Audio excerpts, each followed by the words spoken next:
Vamos a dar inicio a este segundo módulo de vacunación en tiempos de pandemia. En este segundo módulo vamos a tocar este tema que es muy importante, sobre todo para los países como el Perú, que han tenido que soportar difteria y la posibilidad de rebrote de otros cuadros que ahora vamos a ver. ¿Por qué mantener el cronograma de vacunación en tiempos de pandemia? Es una pregunta que vamos a tratar de responder durante toda esta presentación. Y los objetivos, acá los tengo, se los muestro, es revisar la situación, las vacunas incluidas y no incluidas en los calendarios nacionales de vacunación de algunos de los países, reforzar la importancia de la vacunación en tiempos de pandemia, que es fundamental a pesar de las caídas que hemos tenido en estos tiempos en las coberturas, y al final hablaremos un poco de los efectos adversos de las vacunas, sobre todo de lo que llamamos los EPADIS. Los calendarios nacionales de inmunización, los conocemos todos, son construcciones que nos sirven en todos los países para establecer una norma de vacunación para los diferentes grupos de edades. Son bastante similares en América Latina y si bien existen diferencias entre países, muchas veces son diferencias asociadas a temas geográficos o a temas de prevalencia de alguna enfermedad como la fiebre amarilla. En ese caso específico, por ejemplo, Brasil, Perú, Colombia y Venezuela tienen vacunación universal contra fiebre amarilla a toda su población, a diferencia de los otros países de la región. Y algunas situaciones específicas, como la vacuna contra hepatitis A, que solamente es aplicada en Argentina y en Chile. En los últimos 15 años, sin embargo, estos programas de inmunización se han visto alimentados y mejorada la cobertura, sobre todo la aceptación de las personas para llevar a sus niños a vacunar por la inclusión de lo que llamamos las vacunas combinadas. Llámense estas las pentavalentes, hexavalentes, las triples virales y las cuádruples virales. Y eso ha logrado un gran avance, sobre todo en la aceptación de las personas al ser requerido un menor número de inyecciones, y eso obviamente pues beneficia la cobertura. Sin embargo, la crisis sanitaria que ha traído el COVID-19 viene a ser un gran reto para estos calendarios nacionales de inmunización, para estos programas nacionales de inmunización que definitivamente están vistos afectados. Revisemos uno de los calendarios del país más grande de la región, que es Brasil, evidentemente. Y Brasil tiene cosas interesantes en su calendario. Por ejemplo, a diferencia de otros países, considera que la primera dosis de hepatitis B que ocurre al momento de nacer puede ser extendida hasta los 30 días. Algunos podrían considerar eso como un anatema o una falacia. Sin embargo, lo que ocurre es que Brasil utiliza esta primera dosis de vacuna de hepatitis B no solamente para prevenir la transmisión vertical de la enfermedad, sino también para utilizarla como una primera dosis dentro de su esquema nacional de vacunación en caso de que ocurriera una falla en el cumplimiento de las vacunas de segundo, cuarto y sexto mes en este niño. Entonces, al colocarla dentro del primer mes, no va a proteger evidentemente contra la enfermedad vertical, de transmisión vertical, pero sí nos va a ayudar en un país con una alta prevalencia de hepatitis B. Brasil tiene también la consideración de 2 vacunas de polio por vía oral. Estas 2 dosis de vacunas ocurren a los 15 meses, como pueden ver en este caso en el recuadro, y a los 4 años de edad también. Las dosis anteriores, que son el esquema de inmunización primario, se van a dar a los 2, 4 y 6 meses, pero con vacuna de polio inyectable. Entonces ya aquí tenemos la presencia del cambio, el switch que se está haciendo en muchos países de la región de vacuna de polio oral hacia vacuna de polio inyectable, que es más segura desde el punto de vista de la aparición de los procesos de parálisis flácida aguda asociada a vacuna. Lo otro interesante de Brasil es que considera 2 dosis de varicela, Si vemos acá, la primera dosis de varicela la va a considerar dentro de un esquema de una cuádruple viral en la que está incluida sarampión, rubiola, papera y varicela, y una segunda dosis que se da solamente y únicamente como varicela para tener un refuerzo más adelante de ocurrir pues en algún momento una recomendación nacional. Pero este es uno de los pocos países que considera en la región a la varicela con 2 dosis. También tenemos en Brasil la consideración de la vacuna contra papilomavirus humano. Ya hemos tenido un módulo sobre esto, el módulo anterior específicamente, y Brasil aquí también hace un cambio muy interesante a diferencia de las recomendaciones aceptadas y propone que las 2 dosis que deben recibir los adolescentes no solamente se den entre los 10 y los 14 años, sino más allá, incluso entre los 10 y 19 años, siempre y cuando estos adolescentes, sean varones o sean mujeres, no tengan infección por VIH, porque en ese caso, independientemente de su edad, sí deberían recibir 3 dosis. Entonces este es un cambio muy interesante que propone Brasil en cuanto a lo que es la vacunación para papilomavirus. Y finalmente, en este calendario también es de remarcar que la vacunación contra fiebre amarilla es global, es universal, ¿no? Considera Brasil, obviamente un país fundamentalmente tropical, que toda su población, incluida la población de zonas no tan tropicales como Sao Paulo, como la región de Belo Horizonte, tengan de todas maneras, la región de Minas Gerais, tengan de todas maneras lo que es vacunaciones contra fiebre amarilla, incluso considerando refuerzos cuando consideran la primera dosis a los 9 meses y un refuerzo de esta vacuna contra fiebre amarilla después del año de edad, ¿no? Puede haber un primer refuerzo a los 9 años, por ejemplo, o puede haber un refuerzo entre los 10 y 19 años en caso de que hubieran recibido su primera dosis, como mencionan específicamente dentro de los primeros 9 meses. Entonces Brasil adelanta bastante la vacunación contra fiebre amarilla, dado que es un problema nacional importante. Revisaremos también el calendario de vacunación argentino. El calendario de vacunación argentino con respecto a hepatitis B sí es bien estricto y considera específicamente la aplicación de la primera dosis de vacuna de hepatitis B al momento del nacimiento y dentro de las primeras 24 horas. Y eso sí es mucho más a lo que estamos acostumbrados en el resto de países de la región. Y también el calendario argentino no considera en ninguna de sus dosis, a diferencia de Brasil, la aplicación de la vacuna de polio oral. Todas las vacunas, tanto en el esquema primario a los 2, 4 y 6 meses, como en los momentos que toque reforzar contra polio, van a ser de tipo polio inyectable. Con respecto a la vacuna de meningococo, Argentina, me había olvidado de decir que Brasil sí considera la vacuna de meningococo dentro de su esquema primario, por si acaso, meningococo C como esquema primario, y luego va a reforzar con meningococo tetravalente después en la vida adolescente.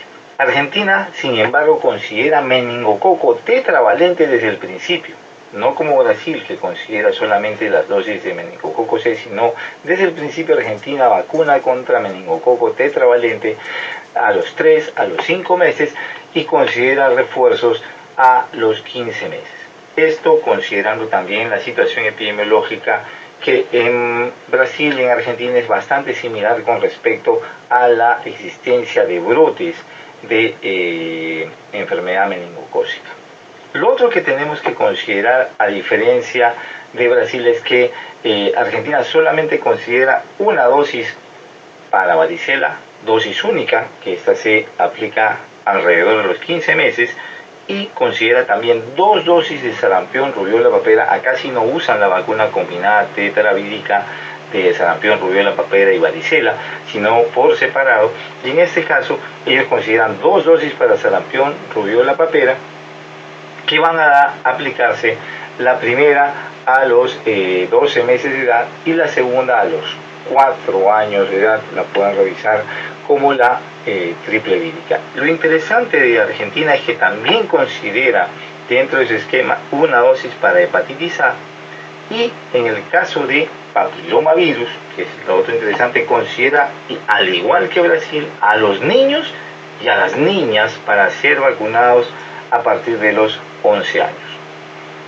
Dado que Argentina no tiene muchas zonas de riesgo para fiebre amarilla, solo considera esto en el norte argentino, probablemente la zona más tropical que Argentina tiene, y eso pues hace una diferencia regional específica, geográfica específica con respecto a otros países. El siguiente calendario que quería revisar es el de Colombia. Si bien Colombia es, no voy a repetir lo que hemos visto en los calendarios anteriores, tiene nuevamente una consideración diferente, y eso está en relación a papilomavirus. Colombia solamente considera a las niñas para ser vacunadas contra el virus de papiloma humano a partir de los 9 años de edad, como lo menciona en su calendario. Y nuevamente, hablando de fiebre amarilla, Colombia sí considera la vacunación universal, siendo un país bastante tropical, y Colombia también considera la vacuna de hepatitis A como una dosis única como parte del programa nacional. Es de remarcar que, al igual que Argentina, Colombia ha cambiado, ha hecho el switch de vacuna de polio oral hacia vacuna de polio inyectable. El otro calendario de la región que es muy importante es el calendario nacional de Chile. Chile tiene una característica interesante al no considerar la vacuna de rotavirus dentro de su esquema primario inicial. No está considerado como parte de las vacunas como sí están en los otros países, y sin embargo sí considera para los recién nacidos prematuros la aplicación de 3 dosis de neumococo como parte del esquema primario de vacunación a los 2, 4 y 6 meses. Y considera también dentro del esquema la vacuna tetravalente contra meningococo, que en este caso es aplicada a los 12 meses, y de acuerdo a la evidencia epidemiológica podría haber un refuerzo por regiones. Chile también considera dentro de su esquema las vacunas de varicela y de hepatitis A como dosis única, y al igual que Argentina, considera solamente la fiebre amarilla en una región específica que es la isla de Pascua, que es lo más al norte del territorio brasileño, y que les permite mantener esa zona protegida contra la aparición de brotes de fiebre amarilla. Y finalmente revisemos el esquema y el calendario nacional de Perú, que todavía no hace el switch al 100% y mantiene 2 dosis de vacuna contra polio de tipo inyectable a los 2 y a los 4 meses, manteniendo la vacuna de polio oral al 6º mes de vida.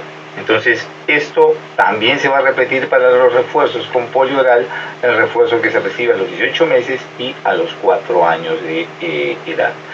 En este caso, lo otro diferente de Perú es que adelantó su segunda dosis de sarampión, rubiola y papera para los 18 meses, dado que las tasas de cobertura que teníamos contra sarampión, rubiola y papera estaban muy por debajo del 30% para la segunda dosis cuando la dejábamos a los 4 años. Al adelantar la vacuna a los 18 meses se logró los objetivos de erradicación de sarampión y rubiola, sobre todo años atrás. Fiebre amarilla sí es de vacunación universal, y lo que sí no considera Perú es la vacuna contra hepatitis A. Sí tenemos una dosis incluida de vacuna contra varicela, y lo otro que no tenemos incluido en el programa es la vacuna contra meningococo. Como pueden ver, los calendarios nacionales de inmunización pueden ser variados. son una herramienta de trabajo que les permite a los países irse adaptando a las condiciones y situaciones particulares de cada uno de ellos. Sin embargo, la pandemia de COVID ha llevado a estos programas, dado el incremento de la demanda, dado la mortalidad y la necesidad de recursos humanos dirigidos a controlar la enfermedad, a impactarlos negativamente. Se sabe, por un análisis que se hizo durante la epidemia del ébola entre el 2014 y el 2015, que esta epidemia ocasionó un aumento en muertes por sarampión, por malaria, por VIH-Sida y tuberculosis. Todo esto como fallas en el sistema de salud que de por sí ya era precario, como en algunos países de la región, específicamente el Perú, y superó en muertes a las que causó el ébola cuando se hace el recuento total. Entonces, definitivamente los calendarios de inmunización van a verse impactados por la pandemia de COVID, como lo vamos a revisar ahora. Y entonces, ¿qué sucedió? ¿Cuáles fueron las recomendaciones de OPS una vez que se dieron las alertas, una vez que empezaron a los países a cerrar sus fronteras y los países empezaron a tratar de contener esta epidemia de COVID con las armas que en ese momento tenían? Con respecto a la vacunación, la OPS lo que recomendó fue lo siguiente, y voy a empezar por el tercer punto, porque esto fue lo que ocurrió prácticamente en todos los países. Si la vacunación no puede realizarse de manera segura y el riesgo de transmisión de SARS-CoV-2 aumenta, entonces suspender las actividades de vacunación hasta que se haya reducido el riesgo de transmisión y la capacidad de salud del sistema se haya recuperado lo suficiente como para reanudar estas actividades. Como vamos a ver más adelante, esto es lo que ocurrió prácticamente en toda América Latina. El sistema de salud casi colapsó en algunos de nuestros países, específicamente en el Perú, y poco a poco hemos ido regresando al nivel 2 conforme, a la recomendación 2 en realidad, conforme la pandemia ha ido disminuyendo o ha ido pasando de una ola a la segunda ola, o como estamos en vistas ahora de la tercera ola. Esta recomendación, en segundo lugar, es que cuando sea posible la prestación de servicios de forma limitada, hay que priorizar la vacunación de los adultos mayores, de las personas con enfermedad crónica, del personal de salud, de las gestantes, de los menores de 5 años y las comunidades que presenten brotes, sea de sarampión, difteria y fiebre amarilla. Esto parecía una premonición para lo que vino a pasar en el Perú. Y finalmente, la recomendación 1, a la que todavía no hemos llegado porque nuestro sistema de salud aún no recupera su capacidad, evidentemente es casi lo que va a ocurrir con el fin de la pandemia y el regreso a la normalidad, que todavía lo vemos un poco lejano. Entonces, dadas estas recomendaciones, se presentaron las amenazas para los programas de inmunización. Y evidentemente, lo que conocíamos o sospechábamos que podría ocurrir ya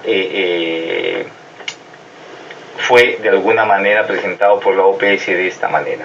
El acúmulo de susceptibles por interrupción de los servicios regulares se calculó en 8.3% mensual, ¿no?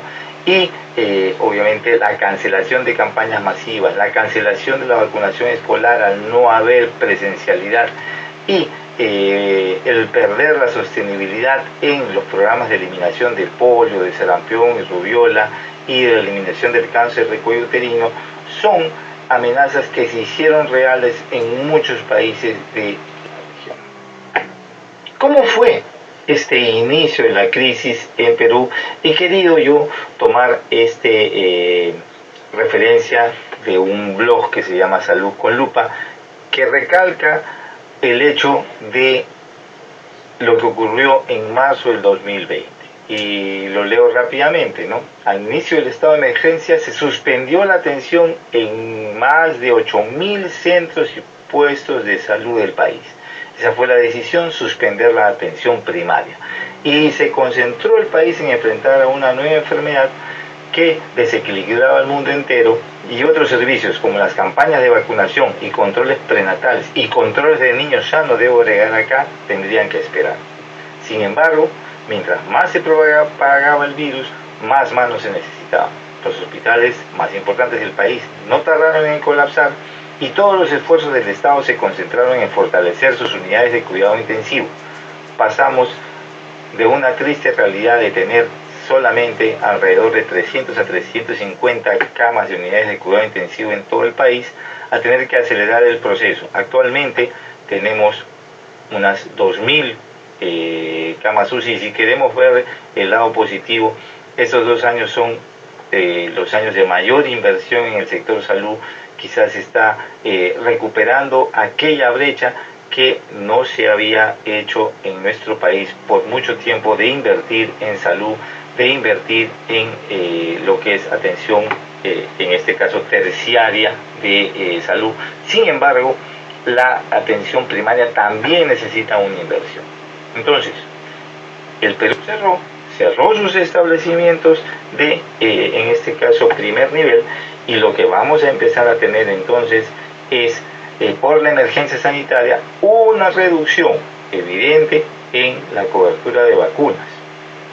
Una reducción significativa que nos mantuvo a alrededor del 42% a septiembre del 2020 en cobertura de vacuna pentavalente. Como pueden ver, no, esto es llamémoslo así, si estábamos en 80% antes del inicio de la pandemia, caer al 40% es una caída a la mitad de lo que podíamos lograr como cobertura. Lo único a rescatar es que incluso en el peor momento de la pandemia se mantuvo de alguna manera la vacunación de los chicos menores de 5 años. Las metas mensuales eran alcanzar durante el año 2020 el 8.3 o el equivalente al 80% de la cobertura vacunal. Y como pueden ver acá, en enero antes del inicio de la pandemia y en febrero antes de la declaración de la emergencia, alcanzábamos a duras penas el 70% de cobertura para lo que es polio, pentavalente y sarampión. Y fíjense la caída una vez que se declara la emergencia sanitaria, una vez que los establecimientos de salud empiezan a cerrar y una vez que la enfermedad empieza a golpear fuertemente no solamente a la población, sino sobre todo al personal de salud. La caída es alucinante. Llegamos a reducir a menos del 10% de cobertura entre abril para empezar a recuperar a partir de mayo los niveles de un 40%, como habíamos mencionado en el informe que hizo la Dirección General de Epidemiología y el entonces Ministro de Salud al Congreso Nacional de la República a propósito de los casos de difteria. Entonces, la recuperación a septiembre era tan solo del 50% en la mayoría de las coberturas vacunales. Y ocurrió lo que tenía que ocurrir: la aparición del primer caso de difteria en el Perú tras 20 años de notificación negativa. En octubre se notifica este primer caso, es el caso de una niña, ¿no?, de 5 años que inicia sus síntomas con dolor de garganta, malestar general, epistaxis el 21 de octubre, ingresa al Hospital Nacional 2 de Mayo, que es uno de los hospitales de tercer nivel en Lima, en la ciudad de Lima, y lamentablemente esta chiquilina fallece.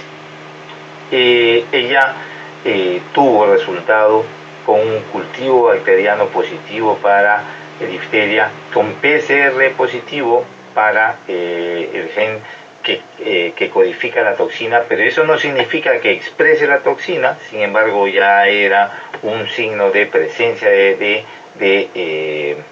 agresividad de esta bacteria. Y como dice ahí, la prueba pendiente de ELEC finalmente salió positiva, confirmando que esta difteria era una difteria productora de toxina, como lo hacía sospechar el cuadro clínico que esta niña presentó. A partir de este caso, entonces lo que se empieza a discutir, y vamos a discutir rápidamente, es las posibilidades de vía de ingreso de la difteria al Perú. durante el momento de la pandemia, en realidad no debe haber ocurrido en ese momento, debe haber ocurrido un tiempo antes.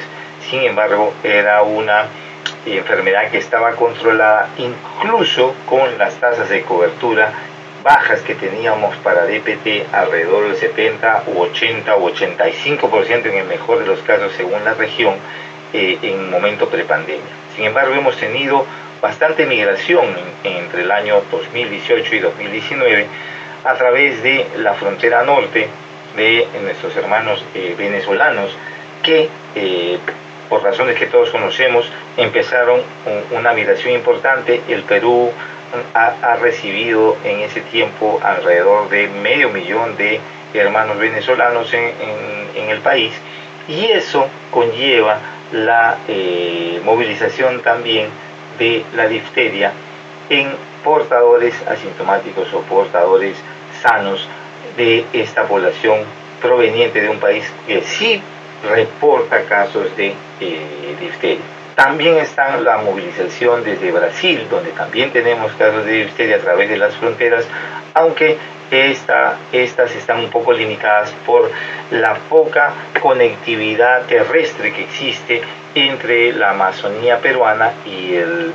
resto del país, que fue la zona donde se dieron los casos. Entonces, a partir de esto, se inicia un trabajo de búsqueda de casos y contactos para bloquear el avance de la difteria en la ciudad de Lima. La niña, como caso índice, que lamentablemente falleció, a través de los contactos se encuentran todos esos contactos, siendo la madre, la hermana y el papá positivos. Se rastrean los contactos laborales, se rastrean los contactos familiares y obviamente se va a iniciar una campaña de vacunación que va a tener el resultado esperado, el bloqueo de la transmisión de difteria. Esto es lo que se hizo.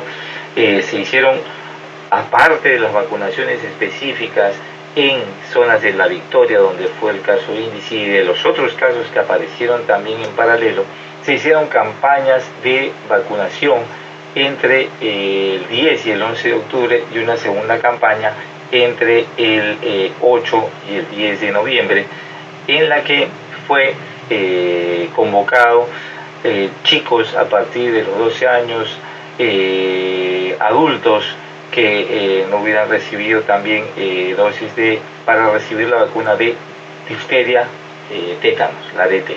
Entonces, con estas actividades se logró controlar de alguna manera el brote que presentábamos, y esperamos que no vuelvan a ocurrir.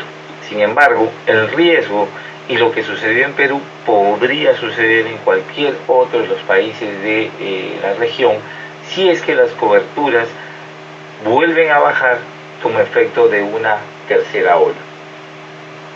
Sarampión es otra de las enfermedades que nos debe tener con el ojo muy abierto para considerar como la posibilidad de un brote asociado a estas tasas de cobertura bajas que aún mantenemos y que no logramos regresar a las tasas de cobertura prepandemia. Sarampión es llamémoslo así, usuario regular de la región. Hay reportes de casos desde 2018 en disminución evidentemente, pero aquí tienen para el 2020 el reporte de casos de sarampión, con un caso en Colombia, uno en Canadá, y Brasil es el país que más casos de sarampión ha estado reportando el año pasado durante ya época de pandemia. Entonces, ¿qué ha sucedido en Brasil? ¿De dónde aparecen estos casos? Estos casos aparecen en estados que no están conectados fronterizamente, están al norte de Brasil, el estado de Pará y el estado de Amapá, que son los casos que más, los estados, perdón, que más casos van a reportar, pero también aparece un brote de sarampión en el estado de Sao Paulo, más al sur, y como decía, sin una directa conexión geográfica, aunque Sao Paulo es pues uno de los lugares a través de en el que los vuelos comerciales pasan para todo el resto de Brasil, sobre todo desde Sao Paulo hacia Pará. Entonces, Brasil confirma para la semana 17 del 2021, eso es este año, abril aproximadamente, 414 casos de sarampión en esos 3 estados. Pues lo que veíamos en el 2020 se continúa aún en el 2021, los brotes continúan activos y estos brotes podrían, a pesar de las restricciones que tenemos de intercambios de turistas o de población, se siguen dando. Hemos tenido una Copa América, sin público felizmente, aunque al final sí se permitió el ingreso de público en el partido de la final, pero también tenemos otras competencias en las que atletas brasileños salen de su país para competir, específicamente en Perú, donde los hemos recibido en competencias de atletismo hace poco, en competencias si no me equivoco, de ciclismo también, y lo seguiremos recibiendo a lo largo del año, porque es parte de las actividades que reinician las diferentes competencias a nivel internacional. Entonces, estos brotes o estos casos de sarampión en Brasil podrían extenderse al resto de la región, considerando que aún no logramos, como ven acá, tasas de cobertura adecuadas. Fíjense, al primer trimestre del 2021, el Perú solamente logra en el global para el país con las justas 19% de cobertura a marzo del 2021 en niñas y niños de 1 año de edad para su primera dosis. O sea, no estamos llegando adecuadamente a ofrecer la primera dosis, y obviamente la segunda dosis, que para nosotros es a los 18 meses, como que se va a también ver afectada. Entonces, quizás una recomendación que tendremos que hacer, aparte de mejorar las coberturas contra rubiola, sarampión y papera, también es acortar los tiempos de la segunda dosis, no solamente en el Perú, que ya la cortó una vez, sino en el resto de los países. ¿Cuál ha sido la notificación de sarampión y rubiola en época de pandemia? Fíjense, cayó drásticamente la notificación epidemiológica de las diferentes regiones de salud del país. Entonces, esto es real, esta es una subnotificación, realmente los casos están bajando, o es un problema nuevamente de equipo de salud que no sale a campo para hacer la vigilancia por razones obvias, y en los que no podemos lograr notificar adecuadamente. Entonces, esa es una pregunta que probablemente no tenemos la respuesta, pero yo podría inferir que el virus está circulando. ¿Y por qué el virus está circulando? Porque a pesar de todo, sí hemos tenido casos, y sobre todo hemos tenido casos en niños menores de 5 años, ¿no?, que los consideramos como el grupo de aquellos chicos que no llegaron a ser inmunizados, o que solamente recibieron una dosis de vacuna antes del inicio de la pandemia, o que han nacido durante la pandemia y se están infectando, como en el caso de Brasil, en la que la mayoría de los casos eran niños menores de 1 año. Entonces, aquí lo que estamos teniendo es que hay un riesgo de circulación de ambos virus, y este riesgo se va a mantener mientras tasas de cobertura no mejoren. Ahora, ¿cómo va el tema de la tos convulsiva y cómo va la cobertura contra DPT? Tomando la tercera dosis de vacuna pentavalente para Perú, llegamos a una cobertura bastante similar a la que mencionamos para sarampión, rubiola, papera. No más de un 21 o 22% de cobertura, y eso nos pone en riesgo también del desarrollo de brotes por tos convulsiva. Fíjense, el Perú ya venía siendo objeto de un, llamemos así, incremento importante en el número de casos de tos convulsiva, sobre todo en niños menores de 1 año, desde 2017 y 2018. Empieza la pandemia y aquí los casos caen abruptamente. Y nuevamente nos hacemos la pregunta, ¿esto es real o es solamente silencio administrativo? En este caso, y dado esto ya es una opinión personal, que yo hago mucha consulta primaria, y creo que los colegas que hacen consulta primaria también lo han visto, el número de procesos respiratorios que se han dado durante el primer año de la pandemia, que esto es el año pasado, el 2020, bajado drásticamente. Casi no tuvimos casos de broncoespasmo, hiperreactividad bronquial, síndrome obstructivo bronquial agudo, como lo quieran llamar. Casi tampoco tuvimos muchos casos respiratorios, y esto es consecuencia de el estricto aislamiento que sí se cumplió durante la primera ola, y yo diría también, aunque en menor medida, en la segunda ola de Perú.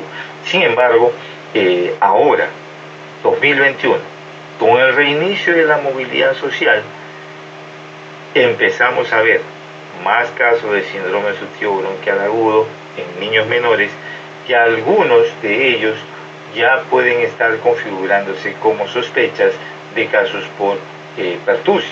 Entonces, tengamos en cuenta que esta es otra de las enfermedades que tenemos que tener mucho ojo abierto y empezar a ver en qué momento se nos empiezan a disparar, sobre todo en ese bolsón de chicos que no han recibido vacunas, en ese bolsón de chicos que alimentan la presencia de tos convulsiva y otras enfermedades, ¿no? Los reportes que hemos tenido hasta esta fecha, hasta el 2021, son pocos casos, ¿no? Sobre todo en chicos de menos de un año, la mayoría de los reportes, pero como decía, con el incremento de la movilidad social empezamos a ver más cuadros respiratorios y obviamente más posibilidades de un brote de tos convulsiva. He querido dejar para el final una discusión que la planteo, que es la aparición de parálisis flácida aguda. Esto en los países que aún mantienen vacuna de polio oral, que como revisamos en el inicio, es Perú y Brasil.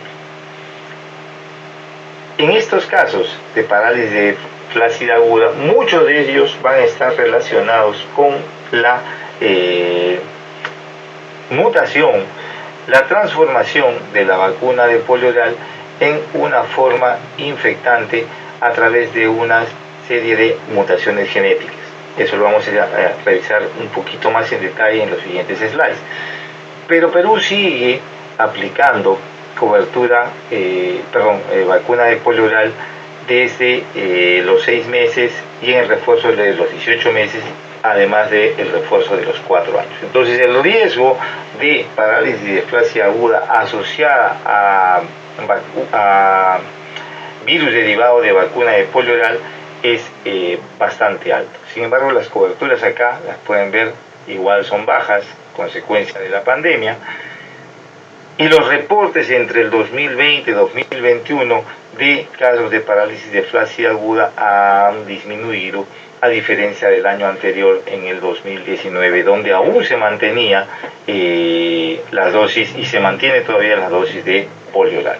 Entonces, los casos que han ido apareciendo entre el 2016 y el 2021, aquí sumamos todos, ¿no? Sobre todo juntan a los grupos etarios de entre 5 y 14 años, que son los que más van a, en teoría, verse afectados por este problema. Entonces, no es que la parálisis flácida aguda no se ha estado dando en el Perú, sí se ha estado dando, sí se ha estado siendo investigada. Algunos casos fueron por enterovirus, algunos casos sí fueron asociados a vacuna de polio oral, tanto así que en algún momento hubo hasta un juicio al que se llevó los afectados por vacuna de polio oral que desarrollaron parálisis de flácida aguda, pero durante la pandemia esto empieza a caer.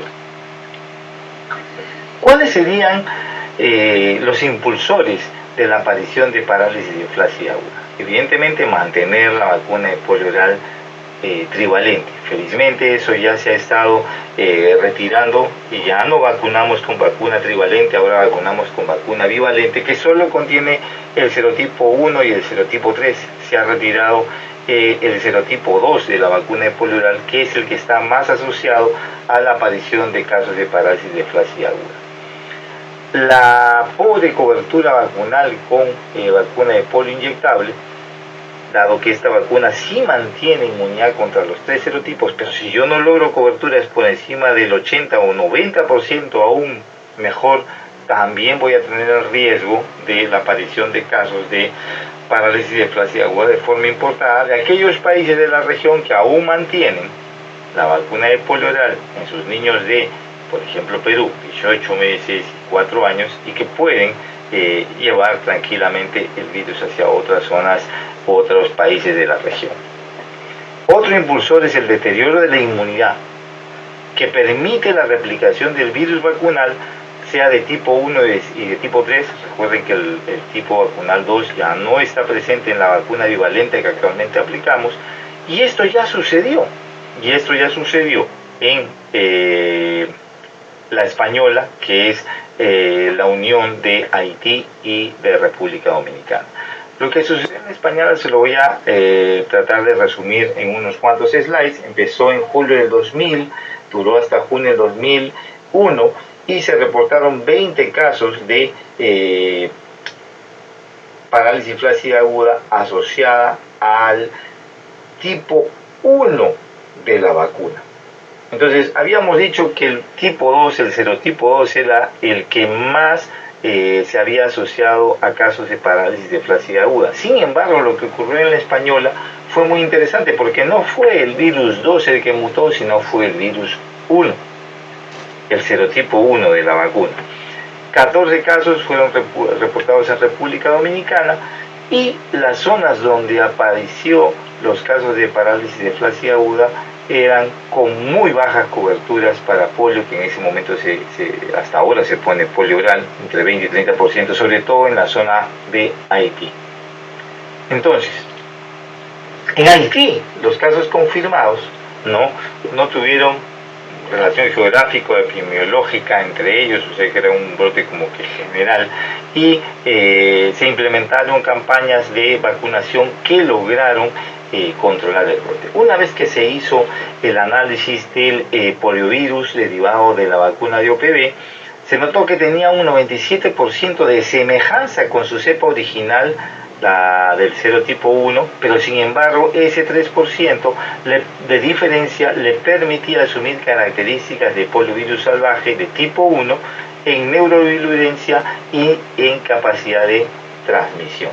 Entonces, sí se dio en este caso una mutación, una regresión en el serotipo 1 de la vacuna de polio oral hacia una forma infectante de poliovirus.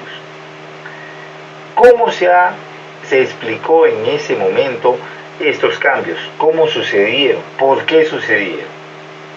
Aparentemente, estos cambios, estas mutaciones en el serotipo 1 de la vacuna de polio oral ocurrieron porque esta vacuna este virus vacunal en realidad ha estado replicándose en individuos inmunodeficientes, o ha estado circulando a la vez por 2 años en esta área de baja vacunación, y esto ha logrado que se den los cambios genéticos en este virus vacunal para convertirlo en un poliovirus infectante o muy semejante a un poliovirus salvaje. Entonces acá hay 2 condiciones que se dieron en ese momento: presencia de individuos inmunodeficientes y bajas coberturas de vacunación como las que estamos teniendo ahora. Vimos 20% de cobertura de vacunación contra polio oral en todo el país, en Perú, y los individuos inmunodeficientes, aquí tendríamos que pensar que en Haití en ese momento se refería específicamente a las personas viviendo con VIH que para el año 2000 no recibían ningún tipo de tratamiento antirretroviral. Esto son los reportes de cómo se hacen las mutaciones y todo lo que ocurre, que creo que en este momento no vale la pena revisar, pero sin embargo sí es importante establecer que fue un serotipo 1 el que mutó, hizo los cambios como para hacerse infectante y generar enfermedad. Entonces, ¿será posible que se den las dos condiciones que hemos mencionado? Reducción de las tasas de cobertura, evidentemente que sí. Estábamos en septiembre del año pasado y hasta marzo de este año con tasas de cobertura para polio por debajo del 40%. Entonces, cosa que se está recuperando. Pero sin embargo, ¿qué ha pasado con las personas viviendo con VIH? Han sido también impactadas por la pandemia. Hay menos pruebas diagnósticas, por lo tanto no estamos diagnosticando a tiempo a las personas viviendo con VIH, el recurso humano se ha reducido, los infectólogos han sido derivados a tratar de COVID, los estudios de carga viral que se hacían en su mayoría en el Instituto Nacional de Salud y sus sedes han sido reemplazados porque ahora se han dedicado a hacer estudios para el COVID, la PCR molecular, y se detectó un 15% de abandono del tratamiento en un hospital de Lima, cosa que ya es un indicador importante porque esto es consecuencia no solo de la inamovilidad social, sino también de que probablemente no se sienten bien atendidos en este momento de la pandemia. Y hay un desabastecimiento también de antirretrovirales, dado que India, que ha sufrido una de las peores impactos de la pandemia, es uno de los productores más importantes de antirretrovirales que compra el Perú. En esta gráfica podemos ver cómo los individuos que son diagnosticados con VIH y que tienen criterio de ingreso al tratamiento antirretroviral no han variado entre el 2019 y el 2020. Esto significa que el ingreso de personas al programa nacional permanece constante. No estamos diagnosticando más casos de VIH, no estamos ingresando más personas al programa nacional. ¿Y eso por qué? Nuevamente, consecuencia en este caso de cómo la pandemia impacta a los programas no solamente de VIH, sino también al de tuberculosis. Y aquí podemos ver la notificación de VIH que para el 2020 cae drásticamente y en 2021 es aún mayor la caída.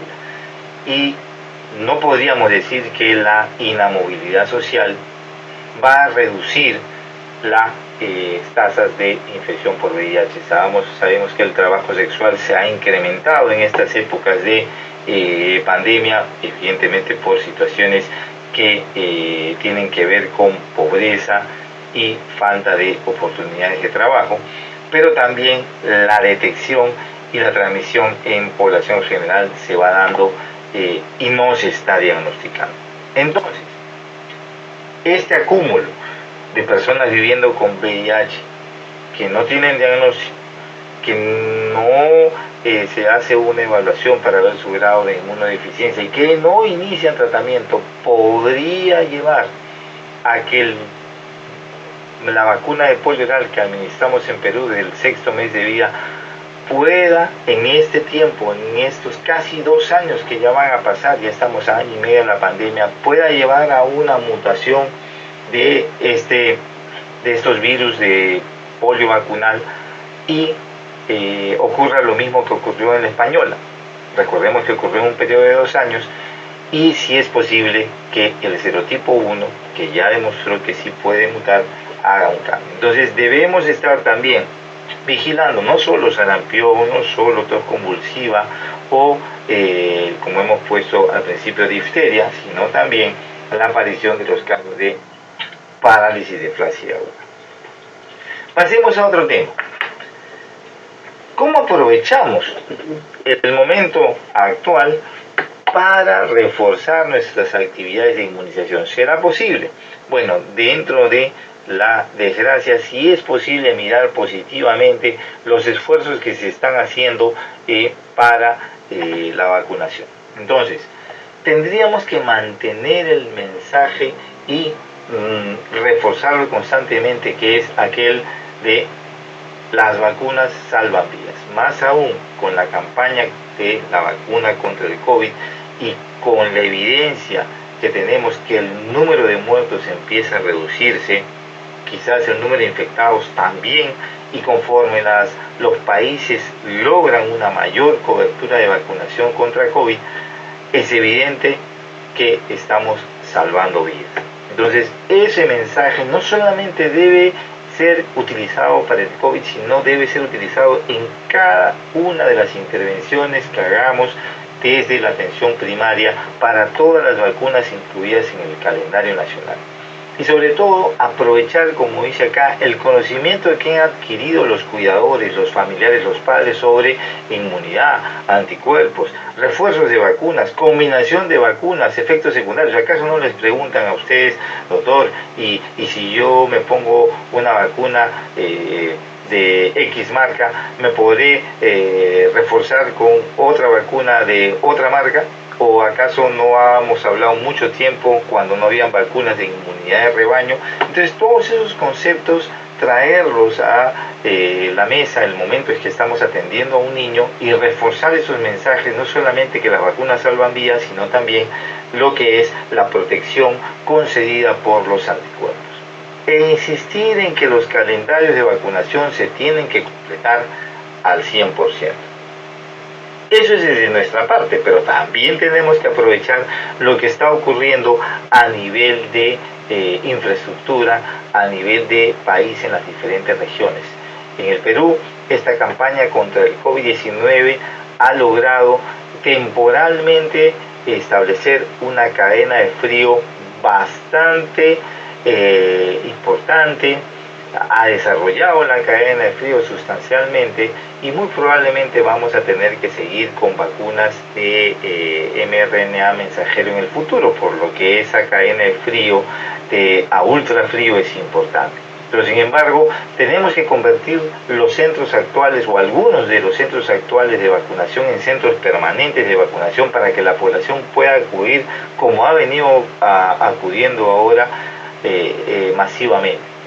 Tenemos que insistir en la programación de la vacunación online a través de los aplicativos que la población ha empezado a usar para registrar y verificar cuándo le toca su primera dosis y cuándo le toca su segunda dosis, con todos los problemas que hemos tenido en el aplicativo y en la página web, pero finalmente ahora ya tenemos un sistema que permite verificar cuántas dosis de vacuna contra COVID hemos recibido. Eso debemos mantenerlo para lo que es el calendario nacional de vacunación, es decir, vacunación nominal y con documento de identificación, cosa que no hemos tenido en el Perú y que ahora tenemos que dar el gran salto. El carnet de vacunas virtual, que lo podamos revisar en cualquier momento, on time, y que podamos imprimirlo también en cualquier momento, incluso durante la consulta. El personal de salud capacitado a gran escala para aplicar vacunas y hasta vacuna CARS que han facilitado mucho la vacunación contra COVID. Tengamos en cuenta que el mundo ha cambiado y no vamos a regresar a la normalidad tan rápidamente. Yo creo que muchas de estas estrategias se van a mantener y deben incluir a partir de ahora los vacunacar, no solamente contra las vacunas para COVID, sino también para vacunar a niños pequeños. Esa es una imagen que les muestro del aplicativo que se desarrolló en Perú para que podamos revisar nuestro carnet de vacunación específicamente para el COVID y las vacunas que hemos recibido. Se puede imprimir un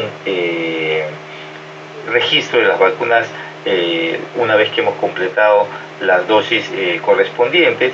Los vacunacars habilitados en la Costa Verde, que es la zona de Costa de Lima, los sistemas de inmunización para transporte hacia provincia, que fue lo más interesante desarrollado por como dije, esta inversión de tiempo y de dinero en la construcción de la vacunación para COVID no debe ser desaprovechada. en cuanto al resto de vacunas del calendario de inmunización. Finalmente, hablemos de lo que es efectos secundarios de las vacunas. Y podríamos hablar mucho, pero vamos a enfocarnos fundamentalmente en los ESAVI, que son los eventos supuestamente atribuidos a vacunas o a inmunización. Los dividimos en severos, que son los más raros, son generalmente los que van a causar discapacidad o van a causar muerte. Están asociados a convulsiones, encefalitis, el síndrome de Guillain-Barré, reacciones anafilácticas severas y van a requerir atención médica y siempre requieren ser investigados, ¿no?, para confirmar o descartar que hayan sido causados por vacuna. Se debe llenar una ficha clínica de investigación y deben ser reportados a la Red Nacional de Epidemiología. Los eventos leves, que son los más frecuentes, no necesitan ser reportados a lo que es el sistema de ESAVI. Generalmente no requieren una investigación porque son eventos muy leves, como dolor de cabeza, dolor en el hombro, fiebre, eritema, y van a espontáneamente remitir. Podría hacerse una ficha de farmacovigilancia para informar al laboratorio fabricante de la vacuna, pero básicamente estas son las causas más frecuentes de ESAVI y que generalmente no son incluidas como reportes. Sin embargo, los reportes de casos severos sí son parte de la evaluación del Comité Nacional de ESAVI, evaluación de ESAVI. El ESAVI severo lo definimos como todo cuadro clínico severo o fatal que ocurre después de la administración de una vacuna. No hay un tiempo exacto, pero generalmente decimos que hay una asociación importante si ocurre dentro de las primeras 72 horas, ¿no? Va a cumplir con los criterios de que el paciente tiene que ser hospitalizado, tiene riesgo de fallecer o de quedar con discapacidad. La definición puede generarse a partir de la evaluación que hace el comité del caso. Se confirma o se descarta si hay una relación de causa-efecto o si solamente es una asociación temporal. Recordemos que ESAVI no es un diagnóstico, sino básicamente es una forma de clasificación de un efecto adverso. Y para hablar un poco en estos últimos minutos de lo que es las contraindicaciones a vacunar, he querido recoger muchas veces las razones que a veces incluso los mismos profesionales de la salud consideramos como contraindicaciones para vacunar, y de esa manera reducimos las coberturas de vacunación que deberíamos promover. Entonces, por ejemplo, si el paciente presenta una enfermedad leve, con o sin fiebre, como una gripe, un proceso respiratorio, muchas veces es causa en los centros de atención primaria de ser rechazado para vacunar. Bastaría que el médico le haga una evaluación a petición de la enfermera y este chico tranquilamente podría ser vacunado, incluso si tuviera fiebre y se tratara de un cuadro que a la evaluación inicial fuera considerado un proceso viral o un proceso de menor importancia. También consideramos que cuando hay una reacción local leve o moderada, como hinchazón o enrojecimiento, no deberían recibir la siguiente dosis programada a los 2 o 4 meses.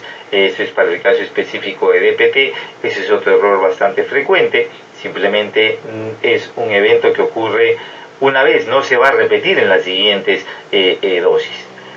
Cuando tienen fiebre baja o moderada después de una dosis, muchos padres prefieren no acudir a vacunarse. Les debe explicar que esa no es una contraindicación de vacunación y que es muy probable que en la siguiente dosis también puedan tener fiebre, y para eso pueden usar antipiréticos que se los debemos indicar. Si está recibiendo antibiótico, si está en un convaleciente de alguna enfermedad o si es prematuro, ¿no? En este caso a veces queremos utilizar la edad corregida para vacunar al chico, cosa que no es correcta. Si ha habido historia de alergias a la penicilina, por ejemplo, o si hay alergia al huevo, que a veces hace que algunos enfermeras o profesionales de la salud digan que no pueden recibir algunas vacunas, específicamente la vacuna de influenza. La verdad es que sí pueden recibirlo bajo vigilancia si es que hay evidencia de alergia al huevo, pero la cantidad que chicos que van a hacer una reacción, sea por la vacuna de sarampión, rubiola, papera, o sea por la vacuna de influenza, y que además tienen alergia al huevo, que vayan a hacer una reacción severa, es mínima. Si hay historia de Guillain-Barré o si hay historia familiar de efectos adversos tras las vacunas, tampoco es una contraindicación. Y ese es otro tema para la vacuna de DPT. Si ha tenido convulsión febril o si padece del diagnóstico de epilepsia, pero es un chico que no tiene una enfermedad neurológica que está en progresión, sí pueden recibir las vacunas contra DPT sin el riesgo de que vayan a presentar una enfermedad asociada a vacuna. ¿Okay? Pueden hacer una convulsión febril, eso lo van a hacer con cualquier fiebre. Puede ser fiebre asociada a vacuna o fiebre asociada a enfermedad. Y si es que consideramos además los corticoides como una contraindicación, algunas veces cuando vienen usando corticoides inhalados también se les niega la vacunación. Debemos entender y recordar que solamente vamos a suspender la vacunación a aquel paciente que recibe corticoide a dosis de tratamiento por encima de las dosis fisiológicas, es decir, más de 1 miligramo por kilo de dosis de prednisona o su equivalente. Si hay asma o eczema o atopia, a veces se quiere pedir pues el permiso del neumólogo o el permiso del dermatólogo para que reciban la vacunación, pero en realidad no hay pues necesidad de recurrir o evitar la vacunación en esos casos.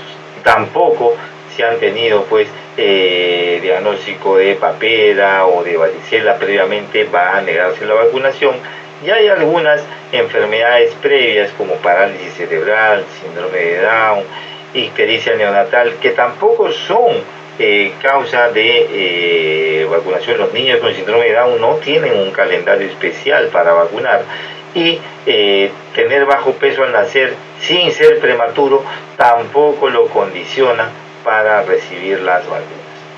La lactancia materna tampoco es una contraindicación, evidentemente, y haber tenido contacto con pacientes con COVID, por ejemplo, o haber tenido contacto con pacientes con alguna otra enfermedad infecciosa tampoco es una razón para no vacunar. Si no tenemos los registros vacunales previos, debemos reconstruir en la medida de lo posible ese carnet, y de no ser posible se debe reiniciar la vacunación desde cero de acuerdo a la edad que tengamos. Y si un niño está hospitalizado o ya salió de la hospitalización, entonces él podría recibir inmediatamente al momento del alta las vacunas que le corresponden o que se haya atrasado en durante esa hospitalización.